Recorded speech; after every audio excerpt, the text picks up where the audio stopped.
yang menggenggam hidup kita, yang membolak-balikan hati kita, dan yang memberikan kita nafas tanpa kita memintanya. Salawat serta salam semoga tetap tercurahkan kepada Nabi Muhammad SAW, teladan terbaik dalam mencintai Allah, kepada keluarga, para sahabat, dan seluruh umatnya hingga akhir zaman. Sahabat Fatayat yang dirahmati Allah, di tengah hiruk pikuk dunia, kesibukan yang tiada henti, keinginan yang terus bertambah, seringkali kita lupa satu hal yang paling mendasar, untuk apa kita hidup di dunia ini. Hati manusia tidak akan pernah tenang oleh kekayaan. Hati manusia tidak akan pernah tenang oleh jabatan. Hati manusia tidak akan pernah tenang oleh pujian.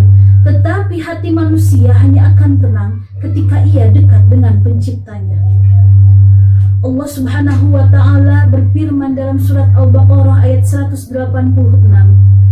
A'udzu billahi minasyaitonir rajim. Bismillahirrahmanirrahim.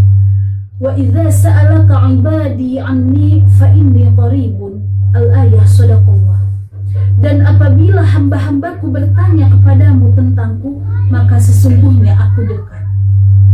Allah itu dekat. Tidak perlu susah payah kita mencarinya, tetapi Allah lah yang membukakan pintunya lebar-lebar.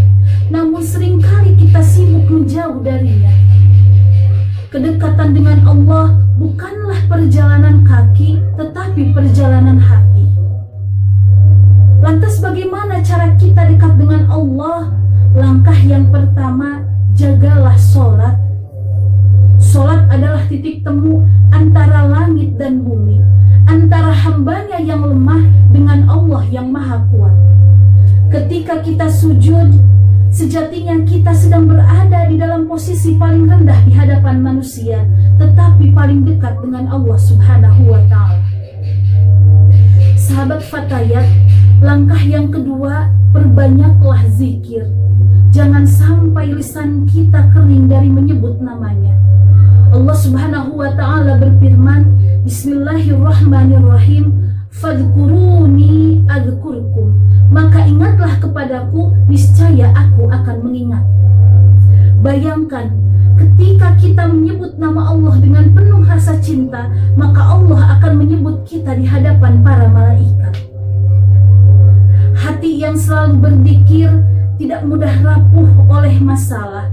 Hati yang selalu berzikir tidak mudah sombong oleh kenikmatan. Hati yang selalu berzikir akan kuat ketika menghadapi ujian. Rasulullah Shallallahu Alaihi Wasallam menjelaskan kedekatan ini juga dalam hadis qudsi. Wa ma yazalul abdi yataqarrabu ilayya bin nawafil hatta uhibbu. Hambaku senantiasa mendekatkan diri kepadaku dengan amalan-amalan sunnah hingga aku mencintainya. Hadis riwayat Bukhari. Bayangkan, ketika Allah sudah mencintai hambanya, hidupnya akan dijaga, langkahnya akan dibimbing, doanya akan didengar. Maka jangan remehkan amalan-amalan kecil. 2 rakaat sholat sunnah, sedekah diam-diam, membantu fakir miskin, menahan amarah, itu adalah jalan menuju cintanya Allah. Namun sahabat sekalian, kedekatan dengan Allah juga menuntut kita menjauhi maksiat. Dosa itu seperti karat di dalam hati.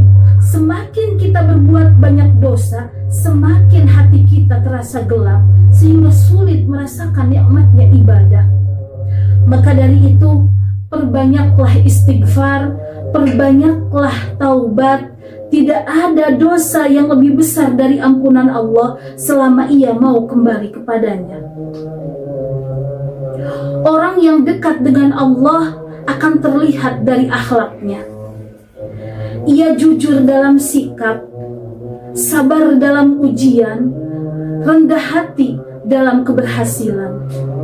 Sahabat Fatayat yang dirahmati Allah, di bulan puasa yang penuh berkah ini, marilah kita jadikan hidup kita jalan pulang kepadanya.